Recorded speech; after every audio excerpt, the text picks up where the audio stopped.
Hi guys, I'm Johnny Sibilly and I'm here with GLAAD to introduce the amazing, beautiful people from Rent Live.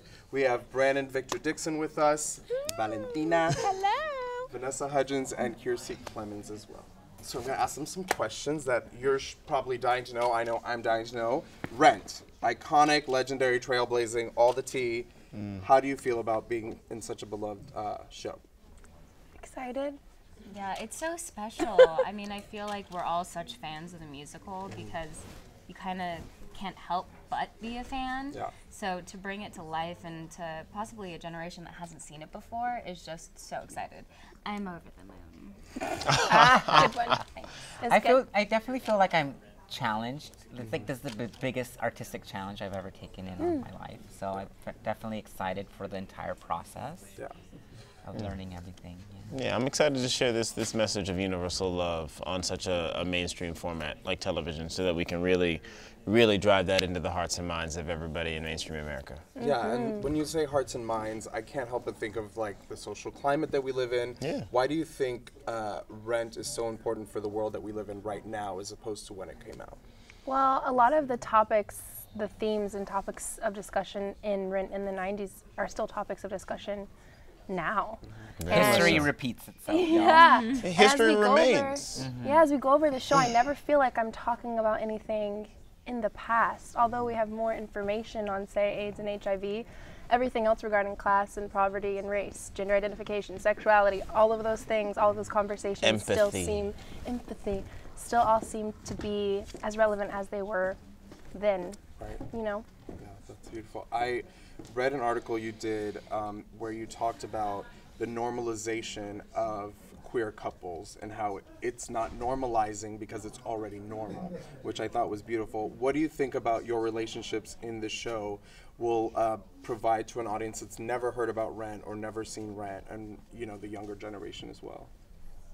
Well, queer visibility, I think it gives people that have kind of or come from a place where maybe they're not accepted, it gives them just an idea that, you know, they can shoot for something, or they can reflect themselves and see a little piece of themselves and give themselves that little hope for their future, even if they're not in a safe place to come out, to just give them the reassurance that it does exist and that they're not alone. Yeah. And you know, we know that the AIDS epidemic in the queer community is still a big deal, and in Rent it covers it a lot. And especially a big deal in the communities of color. So how does it feel to be part of a show that's still providing a new way of looking at things when it comes to AIDS, and how we are so much further than we were before, but how we can still be better than we are? Well, for me, it's kind of about what Kiersey said. I mean, and I think we can feel comfortable and feel great about the fact that we've made a great deal of progress, but you can't allow that to make you think that you've made more progress than you have. You know, part of the problem there is that we don't talk as much about HIV and AIDS as we should. That's why it continues to rise in certain communities, you know, on certain socioeconomic levels in communities of color. And also, if you don't talk about the disease, then you also don't destigmatize it. And so the people who have it and who carry it or are HIV positive, we don't move beyond the prejudice of that. And I think that's one of the most beautiful things about Rent. It creates a platform in which you can identify that these people are struggling with these issues, and they find that, you know, the lesson that Angel teaches us is that even if it's just for a moment, love can transform the things that we're encountering, right?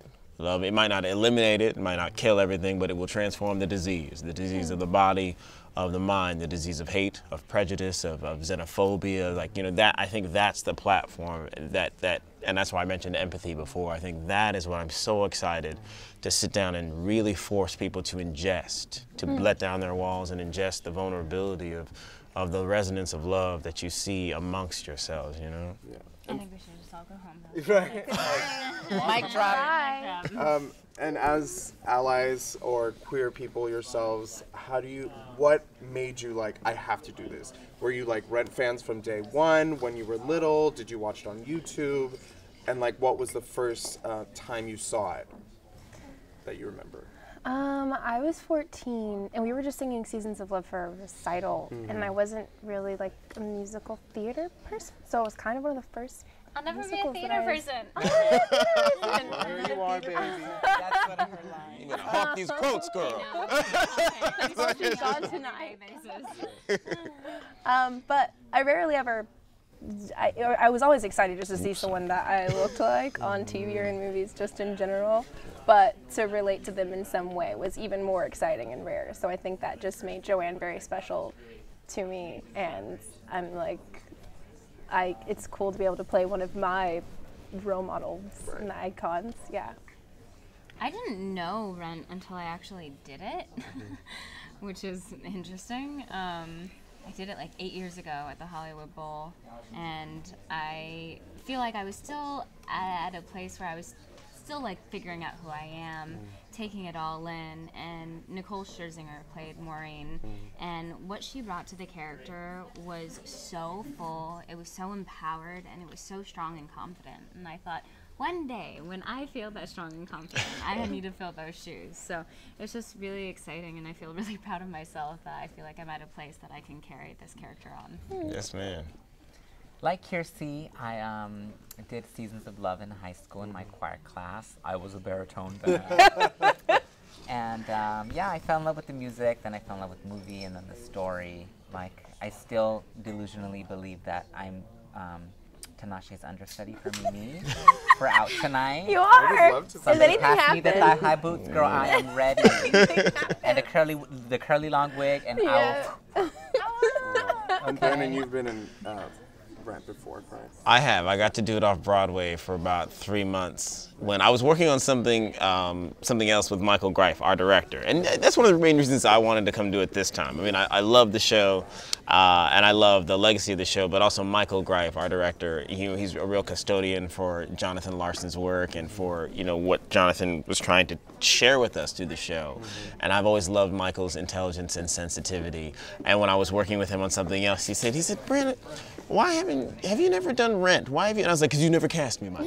Because you never cast me. And so then a few months later, I got to go do it off Broadway for a bit. So, So, Vanessa and Brandon, you've done live musical theater on TV before. Is there anything you can tell your couple? And Valentina, you've done Drag Race. So is there anything that you guys have told each other that you learned from each other's experience doing these things? To savor the unique nature of it. Yeah. There's nothing like this. We're all figuring this out together. So let's just relax and enjoy our time together. Make it honest. Well, that's all I have for you guys. Thank you Thanks, all for Johnny. tuning in, and check out Rent Live on the 27th. We'll see you soon.